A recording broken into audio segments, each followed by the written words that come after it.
안녕, 내 친구. 혹시 아침에 잠에서 깨어나 침대에서 발을 처음 디딜 때, 아니면 오랫동안 앉아 있다가 갑자기 일어설 때 발 뒤꿈치에 마치 유리 조각이 박힌 듯 찌릿하고 날카로운 통증을 느껴본 적 있어? 혹은 발바닥 전체가 뻣뻣하게 굳은 듯한 불편함을 경험했는지도 모르겠네. 만약 이런 증상들이 지속된다면 혹시 족저근막염은 아닐까 하는 걱정이 들 수도 있고, 이미 족저근막염이라는 진단을 받고 고통스러운 일상을 보내고 있을지도 몰라. 오늘은 바로 그 족저근막염에 대해 마치 오랜 친구와 편안하게 고민을 나누듯 따뜻하고 진솔한 이야기들을 함께 나눠보려고 해. 너무 크게 걱정하지 마. 우리는 언제나 서로의 옆에서 든든하게 지지하고 응원하는 사이잖아. 그러니 이 시간을 통해 조금이라도 위로받고 또 건강을 위한 유익한 정보들을 얻어갈 수 있기를 진심으로 바라. 족저근막염, 이름만 들어도 조금 어렵고 생소하게 느껴질 수 있지. 하지만 사실은 우리 일상생활에서 생각보다 흔하게 발생하는 발 질환 중 하나야. 쉽게 설명하자면 우리 발바닥에는 발의 앞부분과 뒤꿈치를 이어주는 아주 두껍고 질긴 섬유로 이루어진 띠가 있어. 이걸 족저근막이라고 부르는데, 이 근막은 마치 활 시위처럼 팽팽하게 발에 아치발바닥에 움푹 들어간 부분 모양을 단단하게 유지시켜주는 아주 중요한 역할을 담당해. 뿐만 아니라 우리가 걷거나 뛰거나 점프할 때 지면으로부터 발생하는 충격을 효과적으로 흡수해서 발과 다리, 나아가 우리 몸 전체가 받는 부담을 덜어주는 쿠션 역할도 톡톡히 해내지. 그런데 이처럼 고맙고도 중요한 족저근막에 우리가 평소 활동하면서 가하는 반복적이고 미세한 손상들이 누적되면서 염증이 발생하게 되고, 이로 인해 극심한 통증을 유발하는 질환이 바로 족저근막염인 거야. 주로 40대에서 60대 사이의 중년층에서 많이 발병하는 경향이 있는데, 흥미롭게도 남성보다는 여성에게서 발병률이 조금 더 높은 것으로 알려져 있어. 이는 여성들이 즐겨 신는 신발 종류나 호르몬 변화 등 여러 요인이 복합적으로 작용하기 때문으로 추정되기도 해. 하지만 최근에는 젊은 층에서도 운동량이 급증하거나 잘못된 자세로 오래 서 있는 직업에 종사하는 경우가 많아지면서 족저근막염 환자가 점차 늘어나고 있는 추세라고 하니, 나이와 상관없이 누구에게나 발생할 수 있는 질환이라는 점을 기억하는 게 중요해. 그렇다면 왜 이런 족저근막염이 우리 발에 찾아오게 되는 걸까? 원인은 한두 가지로 단정할 수 없을 만큼 복합적이고 다양해. 우리 발이 하루 종일 얼마나 많은 무게를 지탱하고 얼마나 많은 충격과 스트레스를 감당하는지 생각해보면 이해가 될 거야. 가장 흔한 원인 중 하나는 바로 과도한 사용과 무리한 활동이야. 평소에 운동을 거의 하지 않던 사람이 갑자기 마라톤에 도전하거나 등산이나 장거리, 걷기 등 발에 많은 부담을 주는 운동을 시작했을 때 족저근막에 미세한 손상이 생기기 쉬워. 갑작스럽게 운동량을 늘리거나 준비 운동 없이 바로 격렬한 운동을 시작하는 것도 위험 요소가 될 수 있지. 또한 체중이 갑자기 증가하는 것도 족저근막에 가해지는 부담을 기하급수적으로 늘리는 주된 원인이 될 수 있어. 우리 몸의 무게를 고스란히 발이 지탱해야 하니 당연한 결과겠지. 그리고 신발 선택은 정말 중요하다고 할 수 있어. 발 건강에 있어서 신발은 단순히 패션 아이템이 아니라 우리 발을 보호하고 지지해주는 필수적인 도구라고 할 수 있거든. 쿠션감이 전혀 없이 딱딱한 밑창의 신발, 발가락을 조이고 발바닥 아치를 전혀 지지해주지 못하는 플랫슈즈, 굽이 너무 높아서 발 앞부분에만 체중이 실리는 하이힐 등은 모두 족저근막에 비정상적인 스트레스를 가하고 염증을 유발할 수 있어. 특히 발바닥에 가해지는 충격을 제대로 흡수해주지 못하는 신발은 족저근막염 발생 위험을 크게 높여. 오래 서서 일하는 직업을 가진 친구들이나 보행 시간이 긴 직업에 종사하는 사람들에게도 족저근막염이 흔하게 나타나는 이유도 바로 이 때문이야. 오랜 시간 동안 발에 지속적인 압력과 피로가 누적되기 때문이지.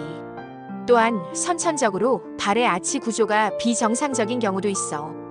평발처럼 발의 아치가 너무 낮거나 없어서 발바닥 전체가 지면에 닿는 경우, 혹은 반대로 아치가 너무 높은 요족인 경우에도 발의 충격 흡수 능력이 떨어지거나 특정 부위에만 과도한 압력이 가해지면서 족저근막염이 더 쉽게 발생할 수 있어.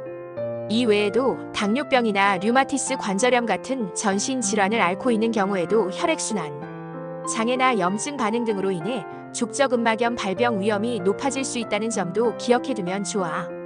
이처럼 족저근막염은 단 하나의 원인이라기보다는 여러 가지 복합적인 요인들이 상호작용하며 발생하는 경우가 대부분이라는 것을 이해하는 것이 중요해.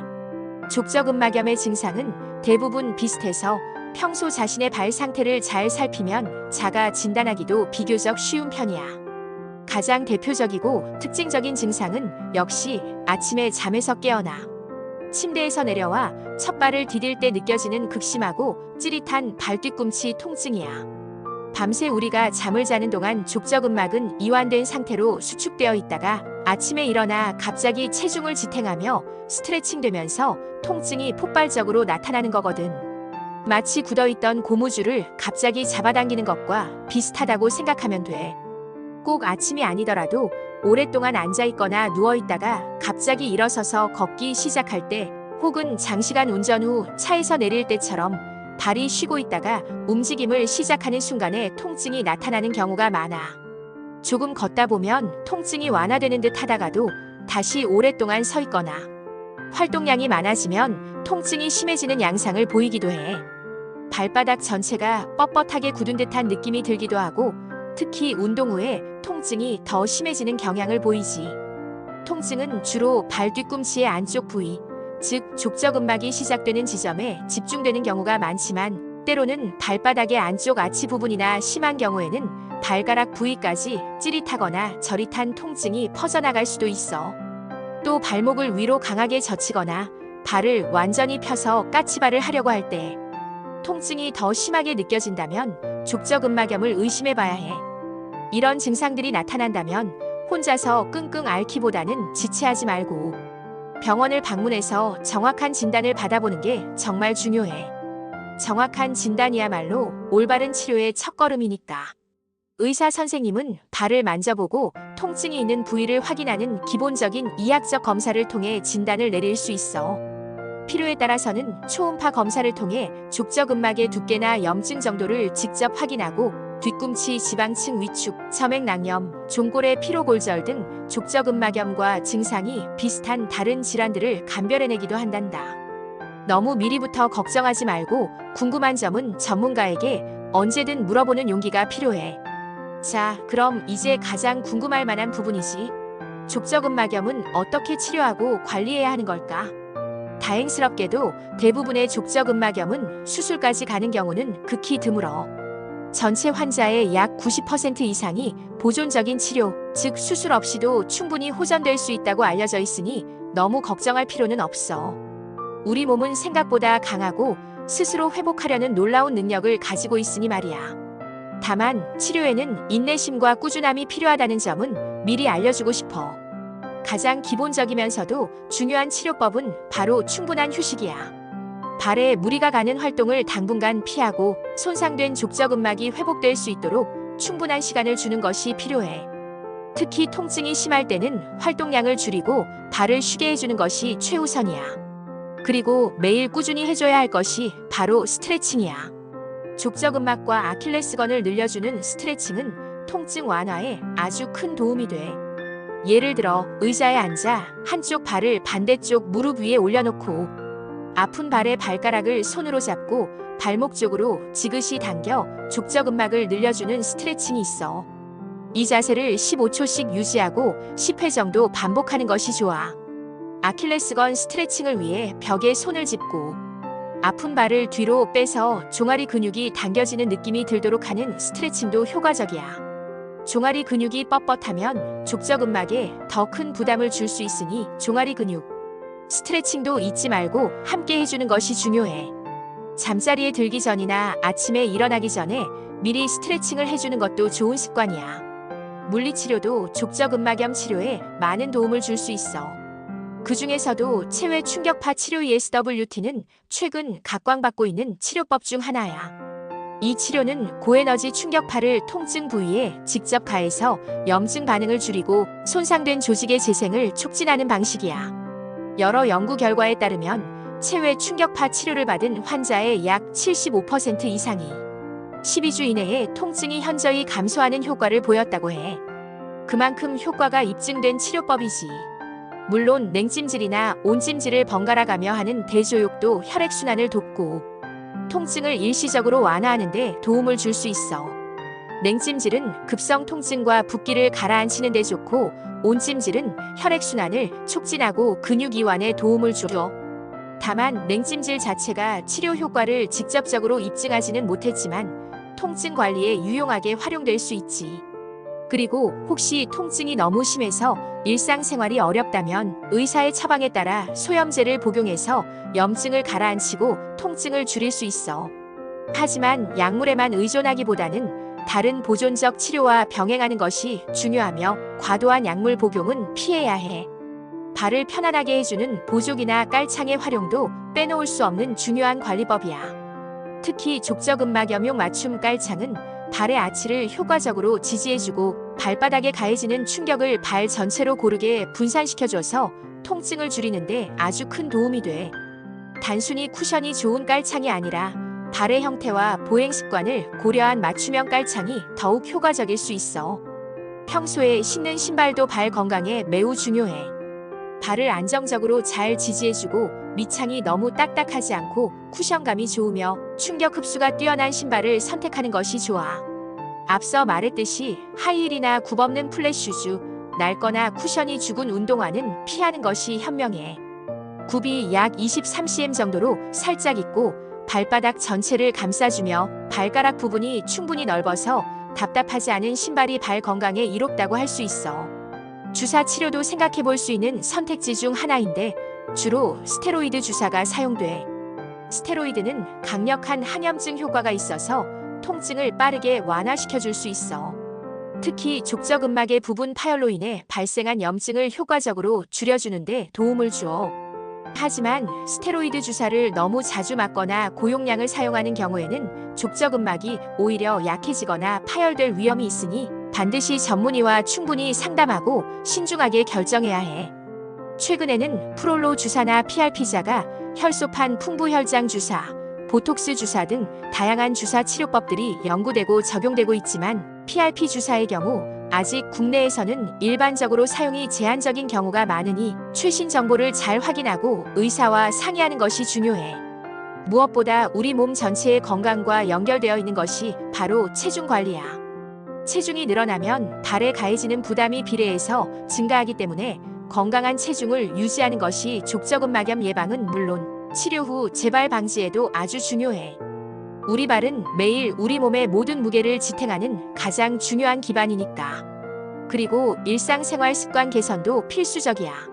장시간 서 있거나 발에 무리가 가는 활동을 피하는 것이 좋고, 만약 운동선수라면 훈련 방법을 바꾸거나 강도를 조절하는 것이 필요해. 예를 들어 발에 부담을 많이 주는 달리기 대신 수영이나 자전거 타기처럼 발에 부담을 덜 주는 운동으로 대체하는 것을 고려해 볼 수 있어. 마지막으로 족욕이나 발 마사지도 혈액순환을 개선하고 족저근막 주변 근육의 긴장을 풀어주는 데 도움을 줄 수 있으니 하루의 피로를 풀 겸 꾸준히 실천해 보는 것도 좋은 방법이야. 이렇게 여러 가지 보존적 치료법들을 꾸준히 시도해도 6개월 이상 심한 통증이 지속되고 일상생활에 큰 불편함이 있다면 그때 가서야 수술적 치료를 고려하게 돼. 하지만 앞서 말했듯이 족저근막염 환자 중 수술적 치료를 받는 경우는 전체의 약 11% 정도로 매우 드문 편이니 너무 미리부터 수술에 대한 부담을 가질 필요는 없어. 대부분의 경우 보존적 치료만으로도 충분히 호전될 수 있으니 긍정적인 마음으로 꾸준히 관리하는 것이 중요해. 자, 여기까지 들어보니 족저근막염이 생각보다 우리 주변에 흔하고 또 올바른 방법으로 꾸준히 관리하면 충분히 좋아질 수 있다는 희망적인 느낌이 들지. 하지만 족저근막염은 한번 완치되었다고 해서 끝이 아니야. 잘못된 생활 습관이나 무리한 활동으로 인해 언제든 다시 재발할 수 있는 질환이거든. 그래서 꾸준한 예방과 관리가 정말 중요하다고 할 수 있어. 다시 한번 강조하지만 적절한 체중 유지, 발을 편안하게 해주는 좋은 신발 착용, 그리고 매일 꾸준히 해주는 족저근막과 종아리 근육 스트레칭이 바로 족저근막염으로부터 우리 발을 지키는 핵심이라고 할 수 있어. 우리 발은 매일 우리 몸 전체의 무게를 지탱하며 수많은 걸음을 함께 해주는 가장 소중한 동반자니까 발에게도 충분한 관심과 사랑 그리고 휴식을 선물해야 해. 발이 건강해야 우리 삶의 질도 더욱 풍요로워질 수 있다는 사실을 잊지 말았으면 좋겠어. 내 소중한 친구야, 발이 아프면 일상생활이 얼마나 불편하고 고통스러운지 또 얼마나 많은 제약이 따르는지 나는 잘 알고 있어. 하지만 혼자서 끙끙 앓거나 포기하지 마. 오늘 우리가 함께 나눈 이야기들을 바탕으로 지금부터라도 내 발을 더욱 소중히 여기고 적극적으로 관리해주는 건 어떨까? 만약 지금 발 통증으로 힘들어하고 있다면 주저하지 말고 가까운 정형외과나 재활의학과 전문의를 찾아가서 정확한 진단과 그에 맞는 올바른 치료 계획을 세우는 것이 가장 중요해. 내 발은 소중하니까 아프지 않고 건강하게 땅을 딛고 걸어갈 수 있도록 우리가 함께 노력하자. 오늘 이 비디오를 다 본 후 바로 편안한 신발을 꺼내 신고 가볍게 발 스트레칭을 한 번씩 해보고 평소 신는 신발이 혹시 발에 무리를 주지는 않는지 다시 한번 꼼꼼히 살펴보는 건 어때? 그리고 매일 잠자리에 들기 전 따뜻한 물에 발을 담그고 족욕을 하며 발의 피로를 풀어주는 것도 정말 좋은 습관이 될 거야. 이처럼 작고 꾸준한 습관들이 모여서 우리의 발을 그리고 나아가 우리 몸 전체를 더욱 건강하고 활기차게 만들어줄 거라고 나는 믿어 의심치 않아. 아프지 말고 매일매일 건강하고 행복하게 세상 속을 걸어가자. 내 사랑하는 친구. 언제나 너의 건강을 응원할게.